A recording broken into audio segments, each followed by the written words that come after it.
So this is the image I'm going to use. So in order to add hair, left click here and then select the magic replace.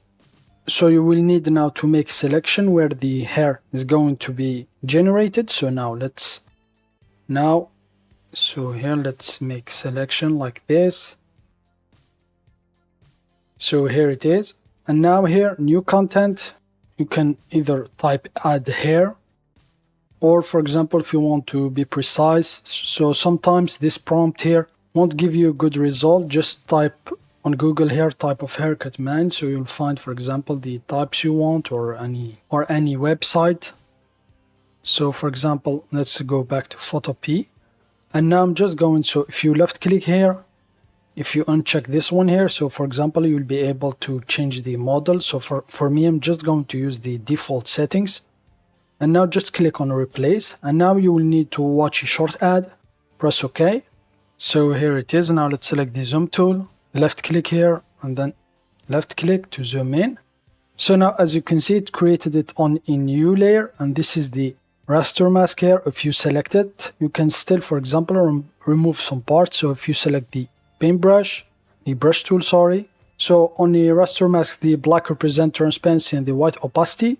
So if I paint with black, for example, my foreground is black, I'm going to increase the size of my brush. And now let's, for example, paint on this raster mask here.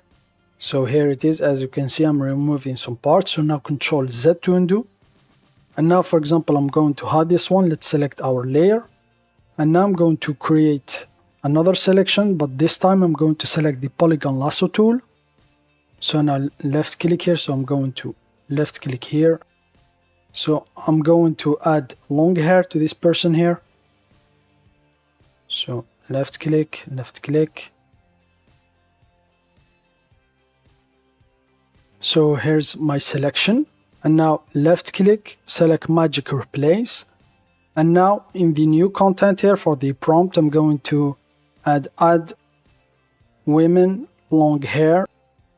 So sometimes you will get a good result, so it depends. So I'm going to leave it like this and now click on replace and then press OK to watch the short ad. So here it is. So as you can see, since I added the hand here in the selection, if I select the zoom tool, so there's a small issue here in the hand. So here it is, this one here. So now let's select the zoom tool. So you can, for example, change the prompt. So right click, so select the zoom tool, right click, fit the area. So let's type Control Z to undo, Control Z until I get the selection. So here's my selection, and now last time Control Z. And now let's go to the magic replace. So now let's regenerate the hair here. And now click on replace. So that's why I told you sometimes you will get good result and sometimes not. So here I should have avoided the selection here to select the hand here. I should have just made selection like this, so it's okay. So let's bring back the old one. So this one here.